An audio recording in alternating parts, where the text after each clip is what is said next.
Well, do you have any questions before we begin our conversation? Yes? I was to ask about being unfortunate. Like, how you do your depictment. I saw how you were able to put those pieces together. But what type of program would be good? It was like this fine. I was looking for a good audio video program. Yes. Since I'm really bad at technology, I have a former student. Her name is Cassie Lepowitz. Please sit if you would. She came to my class when she was 17, and then she began to enjoy just playing with these ideas, and then she continued, taking these classes. And she eventually got her bachelor's in philosophy, master's in philosophy, and PhD in religious studies and humanities. She now teaches for us in other places. She is the one who does all the postings. I don't have any hand in any of them, so I can't really answer any of your questions. But I'm sure there are some people in this room who are tech savvy, and they can probably help you, just in case you have questions in regards to those things. Yeah.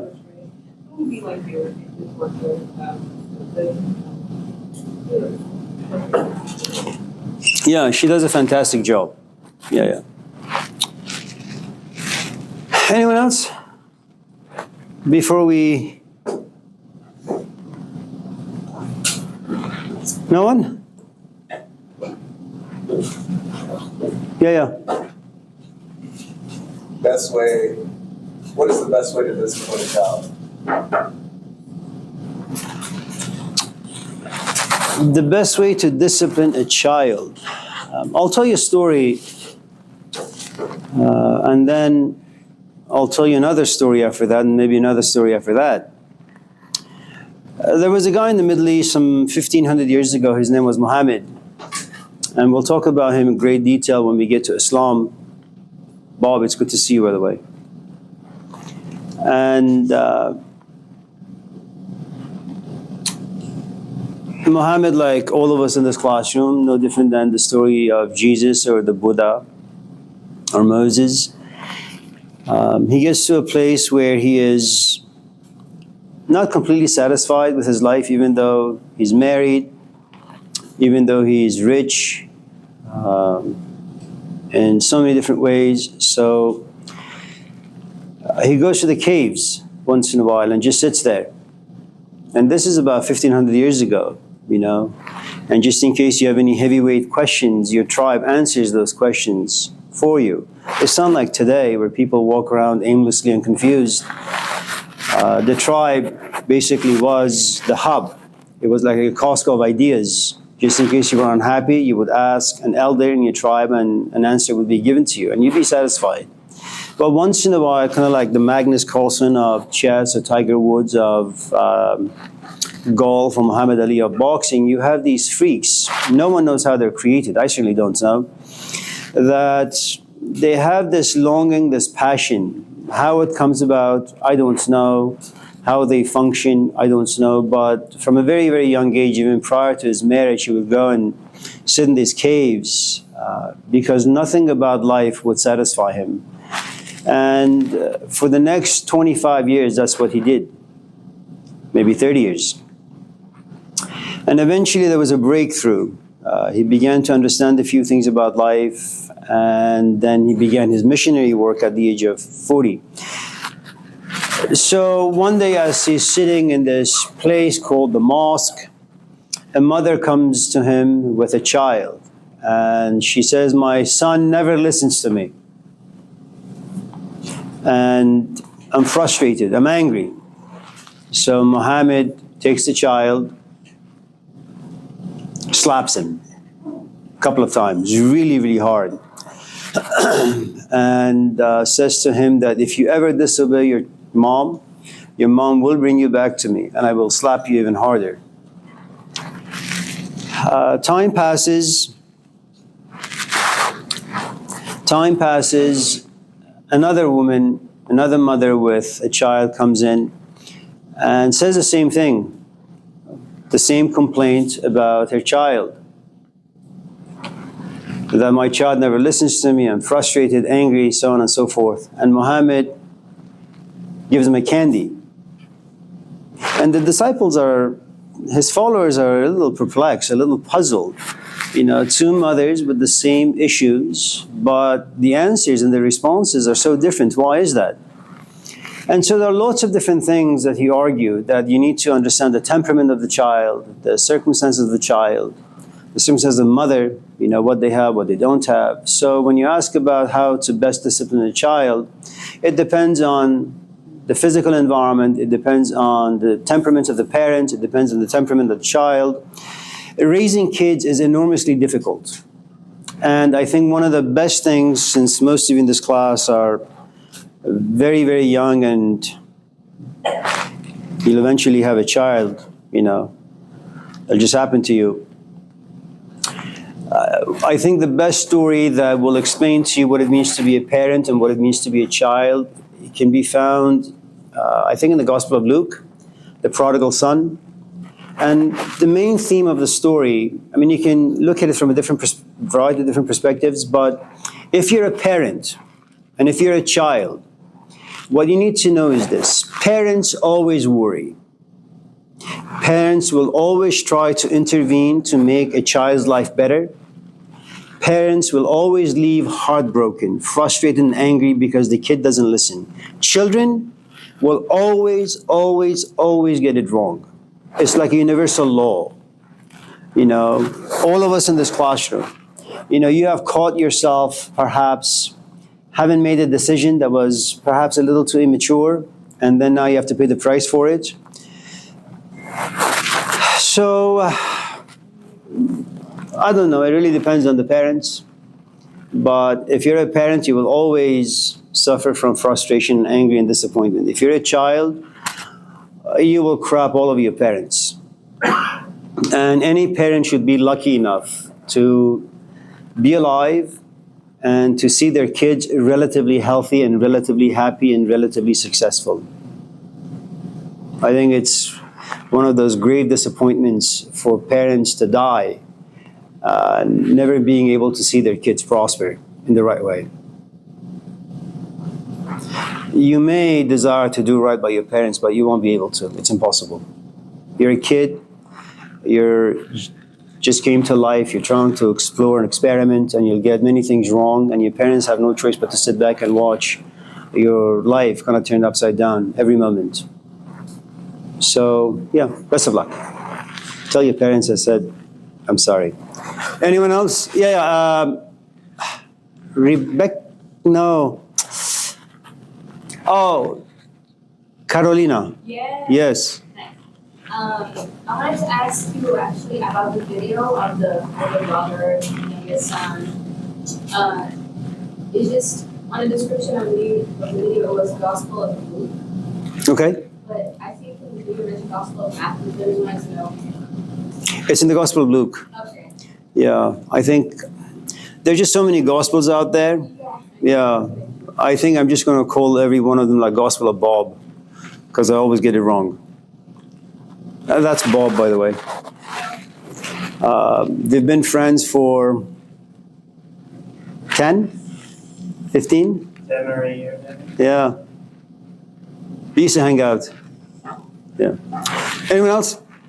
Yeah. Is there going to be a midterm? Yeah. Yeah. Soon. Absolutely, yeah. You should drop before the midterm comes your way. Anyone else? Paloma? No? No one? Diamond?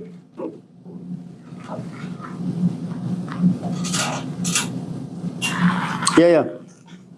At what point does a student know he can become a teacher? Oh, you will never know.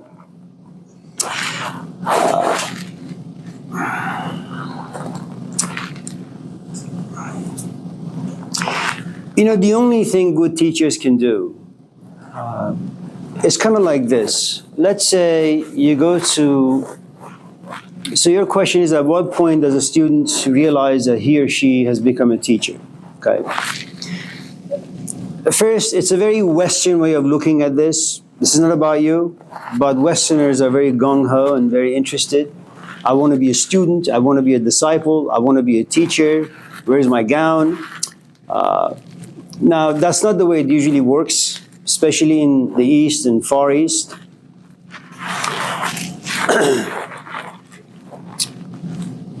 If you're a student of a certain teacher, you can never go around saying to anyone that you're a student. If you're a teacher, you can never go around saying you're a teacher. Now, having said all of that, teacher's job really is quite simple. It's very complicated, but I'm just going to put it in a very simplistic way. Imagine you go to Pete's Coffee, and let's just say you're a heterosexual man. And you find someone very attractive, you guys exchange numbers, she says yes to a date, and you say, well, I don't really have any money, come to the house, I'll cook for you. If you don't trust me, you can have your WhatsApp app on your phone alive and functioning, so your parents, everybody can sit back and watch. Now, what exactly is it that you do? Well, you take a shower, you clean your house, you play some soft music in the background, maybe you light some candles, maybe you'll ask her what she likes for food. And what you're basically doing is you're creating a physical environment. That physical environment will impact her psychologically, emotionally. And if, for example, she has been in a bad situation all day, the moment she enters into your house, the lights are dim, the candles perhaps are lit, you have some nice music in the background, all of a sudden something about her just softens. Okay? So any good teacher does that. They begin to kind of figure out your physical life a little bit, your historical life a little bit. You know, these days it's very, very complicated to be a good teacher. And you have two kinds of teachers again. You have a teacher who simply works with wisdom, with zero experience. In other words, that wisdom has never come down. You know, it's like the saying that love is blind, but marriage is an eye-opener. You know, there are people who go out there and just say, yes, fall in love, it's really good, it's this, it's that. They'll give you wings. And then, because of that particular emotion, you propose, she or he says yes, you guys get married, and then you realize how difficult it is. It's like anything else. You know, having a child as a fantasy, it sounds really, really good. But the moment you do have a child, there are lots of things to consider. And you realize that having a child kind of turns your life upside down completely. So, all that the teacher can do is create a physical environment. Now, no one, as a student, you don't really know your capacity, how far you can go, how much you can give, how much you can receive. That can only be realized once you're actually working with a teacher. Okay? Now, usually what happens is, I think you should consider the Jesus experience in the Garden of Gethsemane. The difficulty of being a teacher is that there comes a point that you realize, I mean, don't get me wrong, you have all these different stages as a teacher. Initially, you were a student, and it's something we'll talk about when we get to Hinduism tonight, is that you're just having an ordinary life like all of us. All of a sudden, you realize that I am tired of just living this kind of life. It's what we call reincarnation. It's the same kind of life that leads nowhere, but you have to repeat it nevertheless. If you've seen the movie Groundhog Day with Bill Murray, that's reincarnation. And then you can either be inspired or you can accidentally run into someone, i.e. a teacher. And again, depending on the relationship you have with your teacher, depending on your capacity, depending on his capacity, let's say you graduate to the stage of being a student or a disciple. Okay. Now, you need to understand it's very, very tough because you're leaving about 15 years of your life behind. It's a life with which you're most familiar, a life with which you're most comfortable, that this is, for example, so-and-so, he's a musician, he has these degrees, he has this kind of a job, he's even in a relationship with a couple of kids. For example, when you get to, say, a teacher, not so much for learning how to play the piano or learning how to play chess, you're talking about something more spiritual, much more reflective. Your physical life, all the history that lives inside you, they have to be pushed aside. And you're not going to let go very easily. I mean, sitting back and just reflecting on this, it says, yes, it's such an exotic life. It's not. Because it's kind of like having cancer, because you're going to be losing your abilities. It's something that Artha would say, مرده امیر روم بر روی خاک زنده گردان جانم جان بخش پاک. That nothing that appeals to your senses, you have the desire to pursue them because you know the outcome, you've been there, you've done that. And so you're just like this walking corpse. And it's too much. There's too much darkness, too much confusion, too much anger. You also live in the eyes of other people. You want to go to school, you want to get degrees, you want to get married, you want to have children, you want to have a job, you want to have money. But there is something about you that is disgusted by all of that. So you live in two worlds. You live in the world of Caesar, and it's a good life, man. Caesar gives you a house, gives you a job, degrees and all that. It's a good life. You also live in, say, the world of God, whatever that may be. Okay, and these two worlds don't go well together. Okay, they will never go well together, not in a million years. And even if these two worlds, the lion and the lamb, were to come together harmoniously, what you would do is you would create a gated community, and you will pick and choose what you want in your community, very, very carefully and selectively. You will be very biased, very prejudiced, but they are founded on wisdom and insight. What works for you and what doesn't work for you. Okay. If you're able to kind of withstand the confusion and the darkness and the fear and the anger, and it's anywhere in a traditional setting, in other words, if you have a culture that has spiritual reflective narratives, if you have been raised on religious narratives, okay, that's for a man, it's about maybe 10 years. For a woman, it's a little bit less. Okay.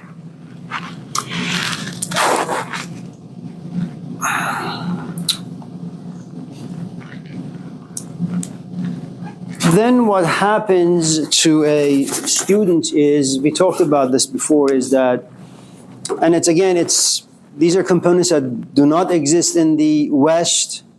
And when you're introduced, they sound exotic, they may even look and feel exotic, but you may not really have the proper hardware for it. So the saying is you have to adopt your teacher's culture, which means that every teacher is like a piece of land. That land has climate in it, has resources in it, and you have to adopt all of that. They have to go inside you, otherwise you won't understand your teacher's language or his or her insights. So what happens is you have to love the physical aspect of your teacher, which means that you need to always be in his or her space all the time. That's your hub, that's your home, the physical space.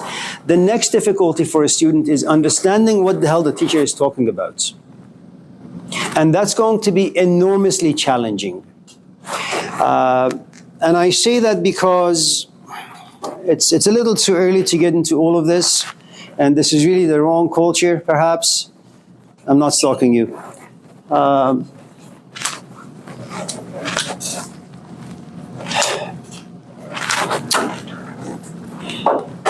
At any event, so from the love of the physical presence of the teacher, then you have to kind of fall in love with his or her reflective abilities. Okay. But you must also fall in love with certain qualities that we call, let's just say, religious, beauty, perfection. So you have to first be here for about a few years, then graduate to this, be here for, and this is going to be very, very, very tough. Okay. Now, for you to understand the reflective abilities or insights of your teacher, couple of things are necessary. First, your teacher must be very, very eloquent in trying to express the emotions and the insight that he or she may have. Because if their language is murky, it's unclear, there's a good chance that you won't understand anything that he or she is saying. And after a while, you just give up. Now, you can't replace a physical teacher with books, with YouTubes, with any of that stuff. It has to be a real, living, physical, quacking thing. And this third stage, you're kind of moved into silence. You don't really go there to ask any questions. You have all three components present inside you. There comes a point where he has nothing to offer you anymore. You know, you're like Magnus Carlsen. You know how to think well. You know how to feel well. You have this great grinder within you. You can distinguish the false from the truth, the useful from the useless. Now, if you've gone through all of this the right way, there's a good chance that you won't desire to be a teacher, and if you are, you won't desire to be visible. Initially, of course, all of us get drunk by power. I mean, you're sitting there, you're lonely, you're pathetic, nobody thinks about you, looks at you. Then all of a sudden, because of, it's kind of like diamond, in the sense that you live in the darkness of the mountain. A lot of pressure are being imposed upon you. And the only way to survive is for you to become hardened. And you will eventually become hardened. It's the sort of detachment we'll talk about when we get to Buddhism.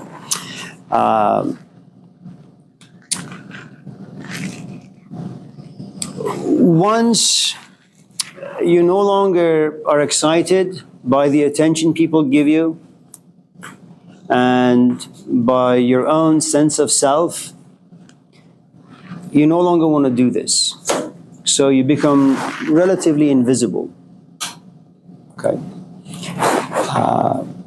So if you look at, for example, the Gospels, what happens is initially he comes forth, he wants to educate a lot of people, only to realize people are really don't have the capacity. Their personality is far too powerful to overcome what they call their essence. And so at one point in the Garden of Gethsemane, he says, I'd rather not do this. Let this cup pass by me. And when we get to the Gospels, you'll kind of see how teachers graduate from the Gospel of Mark to the Gospel of Matthew, the Gospel of Luke, the Gospel of John, and ultimately the Gospel of Judas, where he says, I don't want any part of this at all. So we'll talk about all of that maybe next semester. Anyone else? Yes? Yeah? How do you deal with ungratefulness? For what? Ungratefulness? Ungratefulness? Yeah. Well, it depends on what you're... Look.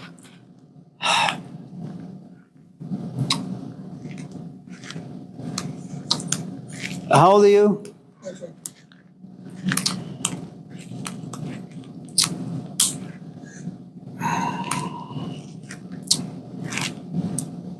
The only way that you could be grateful for something that you were unaware of is when you yourself become kind of pulled into the world. In other words, you have always believed that your parents weren't around, they didn't care for you, they didn't love you enough, whatever the case may be. Okay? Now, how old are you? You're just a 20-year-old punk. It's not about you, just saying. And so you go to school, you just kind of do your own life. Then at the age of 30, 35, what happens is you find someone attractive in body, mind, or soul.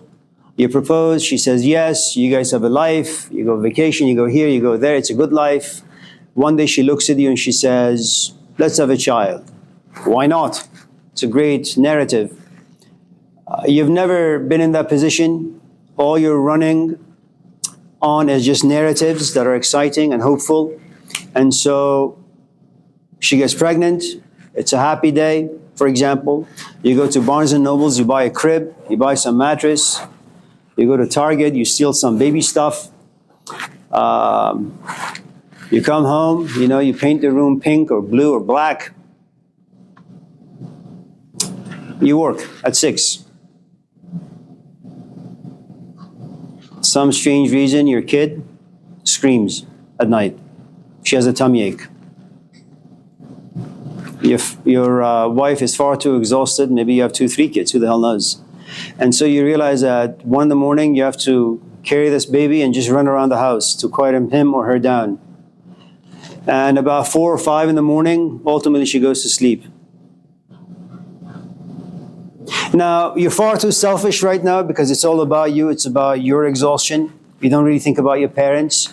Once in a while, you get caught by this moment of awareness. You say to yourself, did my parents go through this with me as I'm going through this with my own child? But now, you haven't spoken to your father for years. You haven't spoken to your mom for years, let's just say. And all of a sudden, these moments of awareness, you become profoundly mindful and you put yourself in your father's shoes. Now for the first time you realize why he was a drunk. Now for the first time perhaps you realize why your mom was always angry, because being parents are quite frustrating. You have to put your entire life on pause for 5, 10, 15, 20, 30, 40 years. And because kids are like, seeds you plant, and then you water them, and then you give them food, and you hope that one day they'll give you fruits. But nothing. You have to visit your kids in San Quentin. So the point I'm trying to make is the only real way to become thankful of anything, is when you get your own hands dirty. I had a teacher for about 10 years. It's only been maybe 5 years, maybe 6 years. I have become aware of the difficulties that he went through for 10 years with the 3 of us. So time needs to pass until you begin to realize a few things. Until then, it's just all fake. You can pretend to be grateful, but you're not. Anyone else? Yeah. Is it possible to never end up finding yourself?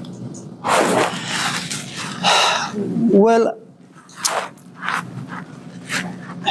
I think like anything else,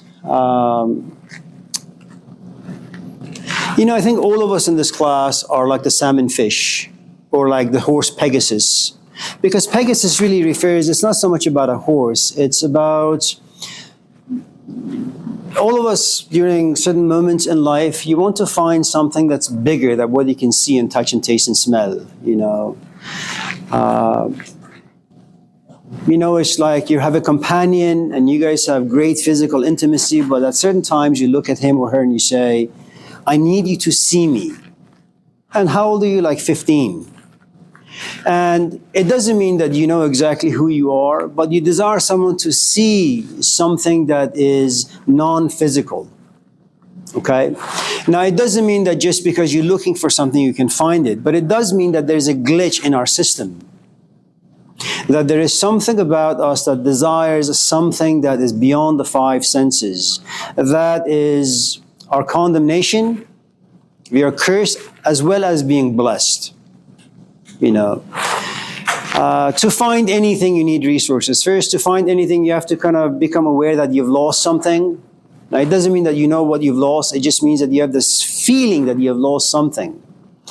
And then you can't just go looking for it. You have to ask around, and it depends on who's around you. Like Pinocchio, for example, you could ask those who are around you who may be charlatans, and they may lead you astray. That you want to go to San Francisco, but they tell you to take 99 South and you end up in Los Angeles. Okay. Now, it also depends on your resources.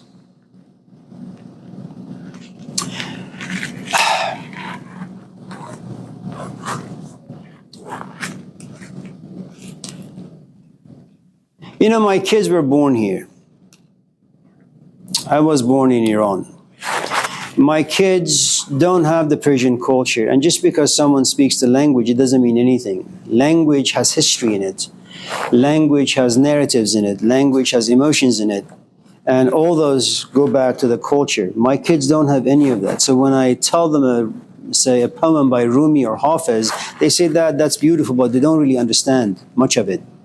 And so just in case, say 10 years from now, Sophia comes and says, okay, I want to figure out who I am. Well, she is like 20% Persian and 80% American. American is no good. Because the culture is young. It doesn't have the proper narratives. Now, if she wants to become Persian, the truth is first she needs to get rid of the 80%. That's going to be very, very difficult because she's cultivated some habits that eventually become obstacles for her trying to figure out who and what she is. Everything is possible. It just takes time, energy, sacrifice, resources. But your passion also needs to be great so you don't give up. Oftentimes, the moment you have too much pain, because you keep trying and you keep failing, it's too much, so you just give up.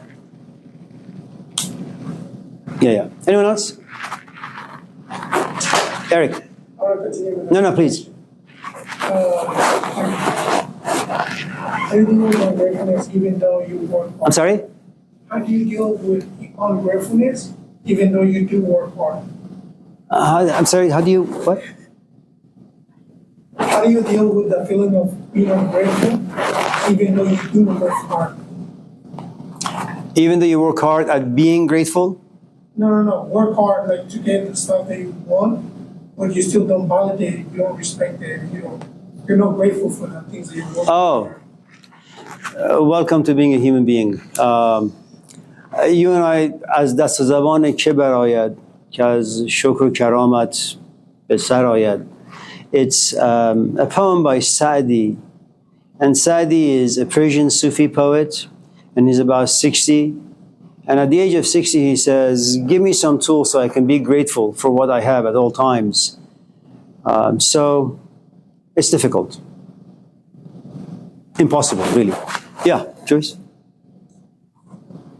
Anyone else before we enter?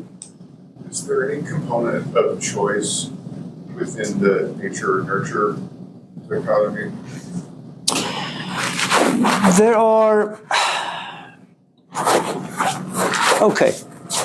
So when you talk about choice,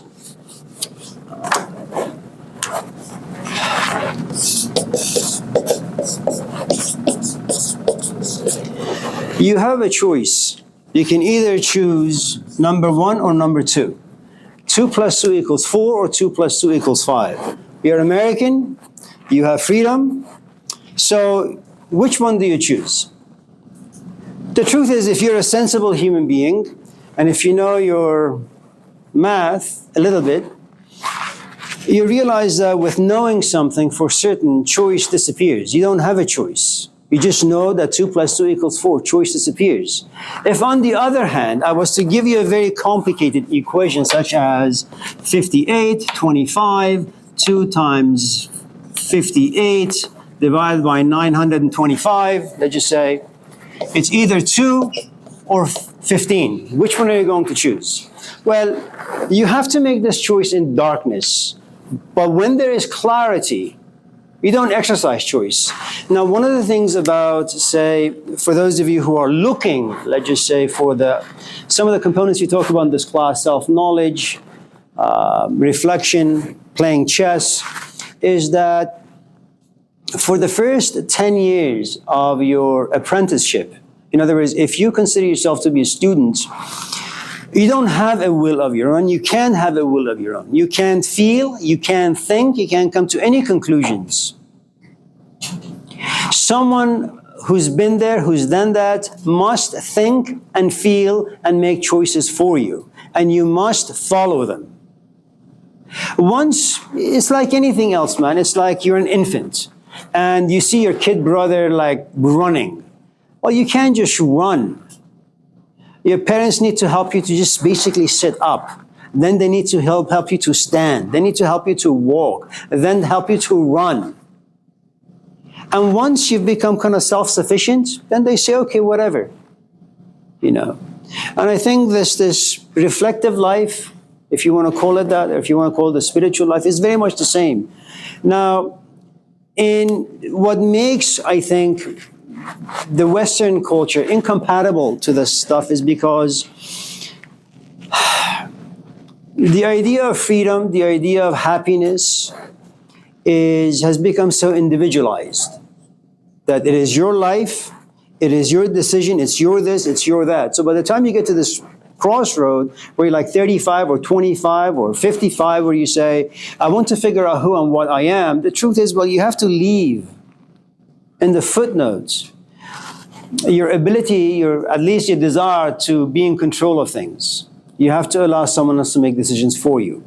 Now, someone like Kierkegaard, the Danish philosopher, would say this is called a leap of faith. He wouldn't put it in that particular context, but that's what it is, a leap of faith. You know, that you have this relationship with the stranger, i.e. your teacher. There are things that he asks or she asks, there are things that he does, or there are ways that you're feeling that you're very confused about. And remember, confusion is not the best place for any of us to be, because we are seekers after power. If you take our civilization all the way back to the Paleolithic tradition, the Stone Age era, we didn't like wilderness. We didn't like not having power. Up to the 21st century, what we've been trying to do is make sure that we have enough power to control our environment. So when you're confused, it means that your intellect doesn't have power over its interior. So what do? Well, you have to go to the back, to your history, and figure out whether or not your history has any components to help you resolve the situation you're in. And the truth is, if you're working with someone, you need to be in confusion for about 5-10 years. Now here, of course, when you experience that, well, you can sue. You take drugs, you do alcohol, you do porn, you do all sorts of crazy things, and that won't work. Anyone else? Yeah. What kinds of social, cultural, political, spiritual change do you think Americans need in order to not be so terrible as you say? No, I don't think Americans are terrible. I think it's like saying, why are infants terrible? Well, infants do what infants do. They're young, they lack experience, they haven't been around too much. And so, they have these ridiculous ways of just being. It's fun for them, also for the parents. You can't do much with the mass.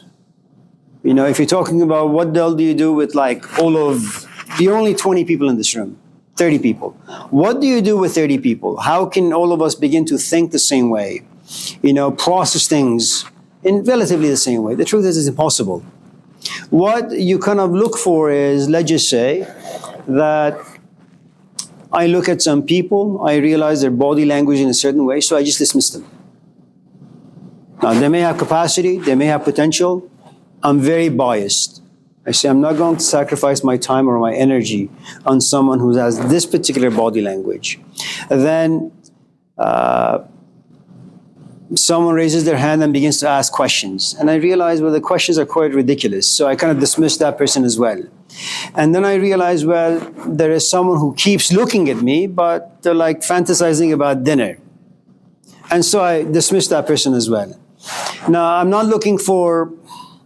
And there are some people who are, let's just say, inspired at certain moments. I try to capture them as much as I can.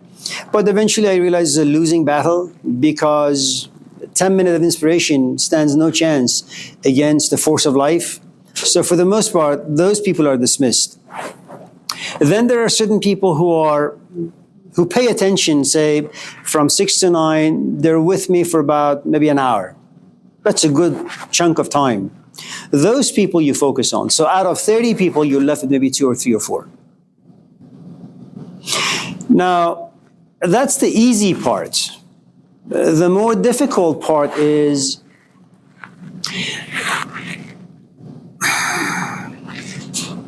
let's just say, hypothetically speaking, you come to my office with these big questions, and then let's just say I am adequate enough to respond to your questions eloquently, and you're there because you want to understand. The truth is, you can't understand. You're not there to understand.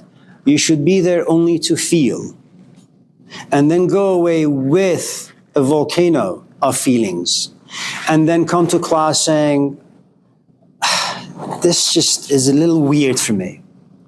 And you need to be in that particular state for about 5-6 years. Understanding will come to you very, very slow, like droplets. And that's how it works. So in regards to the masses, there isn't much you can do. In regards to individuals, you can, but it takes time. Yeah. Sure. Sure. We talk about the origins of and ideas around homophobia and homosexuality.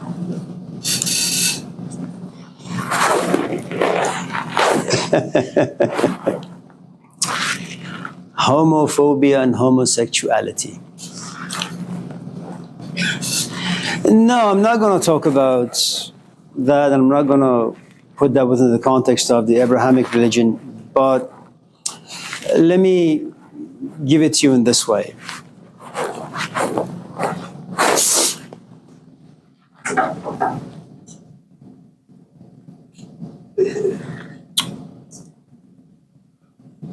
How does any society work and work relatively well? You need a GPS. Should people have sex before marriage, especially women? Well, if you have a culture that says no, that's your GPS. A man looks at you, and then goes to his mom, says, Mom, I just met a girl by the trash bin. Let's go figure out who her parents are. You go to the parents, say, yes, my son is interested in your daughter. Is the go? And the father asks, so does your son have a job? Yeah. Does he have a house? No, but we'll get him one. Does he have a car? No, but we'll get him one. Okay, it's a done deal. That's how cultures used to work for many, many, many years. Okay? Now, when you leave that out, when you pull it out of your culture, what you have is human beings, victim to human nature. You become attracted to things that your senses say attractive. And what do you do when you find something attractive? Well, you go towards it. You touch it. You taste it. You experiment with it. Now, what happens when you're saturated? What happens when you and your companion are together and you're not married, nothing has been signed, and I'm not saying it's the best way to go or not go. You know. What happens when you are saturated, when you're satisfied? Well, you get bored. What happens when you get bored? Well, boredom is not a pleasant experience. Boredom is not something you want to be around. So what happens? Well, boredom creates pain.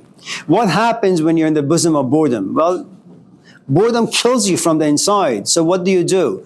Well, you look at your companion and say, John, it's been good knowing you, but the truth is, I'm no longer feeling it. I love you, but I don't really love you. So you walk away. So the more steps or guidelines or mappings or GPS that you lose in your culture, well, the more confusing everything gets. Now imagine that I am hetero and Paloma is my wife, and all of a sudden you come to us and you say, Mom, Dad, I'm gay. Now look, and let's just say that this is India. Let's just say this is Persia, where I'm from. What happens when you're a parent is that you have these dreams as your kid is kind of growing. She's going to go to school, she's going to get married, she's going to have kids, I'm going to be a grandparent, A, B, C, D. So imaginatively, I have your life mapped out in my head. Why do I have your life mapped out? Because I have 70 million people in my country who live this way. That's the only narrative I know. Now you come to me and you say, I'm sorry, but I'm gay. Now, Paloma and I have been nourishing this particular narrative about seeing you with a guy and then having grandkids. Now, add to it the fact that we live in a very tight community. Our name, our last name, we have a reputation. And how can I go to my father and say, yeah, you know, so-and-so, my daughter is gay, what should I do? At the age of 90, my father is probably going to have a heart attack. Because it's an unknown thing in the culture, okay? And so it's going to take Paloma and I maybe 5, maybe 10, maybe 20 years of figuring out what to do with this news. Add to the fact that you come from a very religious environment. How is God going to see this? Is she going to go to hell? Is she going to go to heaven? I mean, these are important things to consider, you know. And you can kind of take that and put different components in it. The LGBTQ community, you know. What happens when you take these stuff and inject it into a traditional mindset? How do people deal with it? You know, add to the fact that let's just say you are in fact gay. Well, at what stage do you come out and tell us? Do you tell us at the age of 5 or do you tell us at the age of 25? Now, if you come and tell us at the age of 25, it means that you've been keeping these emotions inside you for about 20 years. That's a lot of poison to carry. And eventually you have to get rid of it. And it's not you can't get rid of all the negative emotions easily. The point I'm trying to make is that whenever you go against a system that's been in play for a long, long, long time, you're going to run into some very, very, very difficult and complex situations. It doesn't mean that being gay is bad or wrong. It just means that you have a hurricane, you have an enormous force heading your way that's going to oppose you, to correct you. And what will you do is you want to correct them, give them perspectives. You're my daughter. I can't toss you out. I don't want to see you homeless. And yet I can't adjust adequately to the fact that you're gay. What do?